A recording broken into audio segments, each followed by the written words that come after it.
cardiovascular disease, also known as heart disease. CVD includes all diseases and conditions of the heart and blood vessels. It is the #1 cause of death globally. Let's hear the story of the battle between cardiovascular disease and polypill. Hi, I'm cardiovascular disease. I kill 1 Australian every 12 minutes and I claimed the life of 43,946 Australians in 2012. But I'm not so powerful anymore. Why? What is wrong with you, CVD? Why do you look so sad today? Well, this new thing is out. It's called POLYPILL. It's here to eradicate me. Polypill? Hey guys, I'm POLYPILL. I was born in 2003. A polypill could be given to people at risk of CVD, those who already have some form of CVD, or after a certain age when the risk of CVD increases, especially after 55 years of age. I am a combination of several medications commonly used to treat heart disease. 3 blood pressure lowering drugs, 1 lipid lowering drug, and 1 antiplatelet drug. Different combinations of drugs have been tested for inclusion in the polypill. Some of the possible combinations are shown here. So this means there are different polypills which contain different drugs with different doses in order to tailor the polypill for individuals with different risk factors profiles.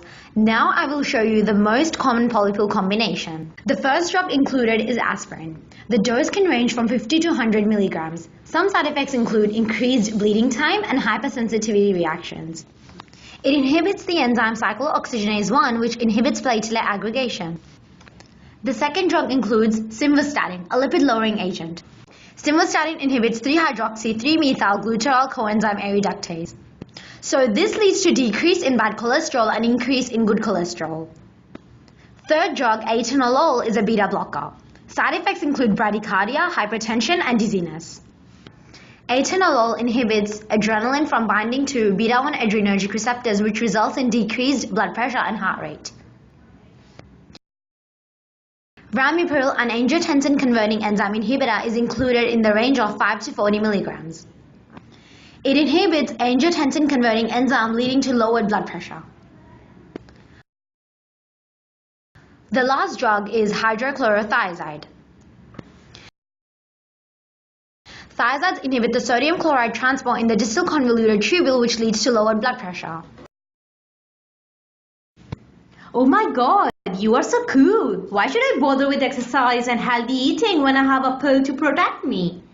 Well, guess what? There are problems with the polypill.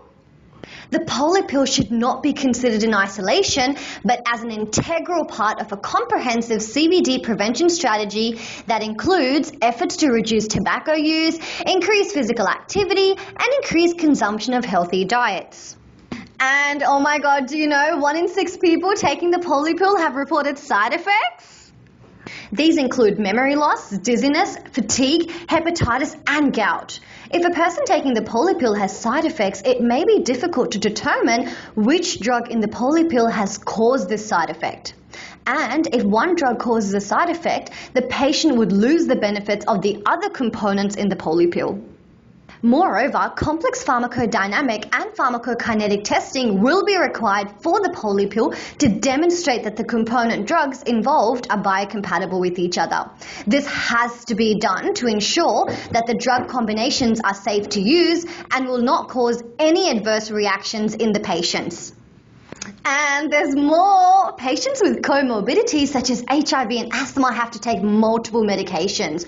Drug interactions between those medications and the polypill are not known. More research is required in this area before that stupid polypill becomes available to patients with existing comorbidities. The polypill could lead to excessive and unnecessary prescriptions.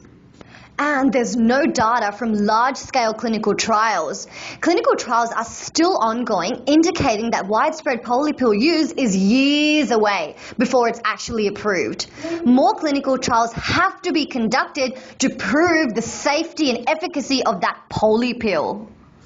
With all that being said, even if the polypill is shown to be effective, the cost would probably be beyond the reach of many. So, do I take the polypill or not?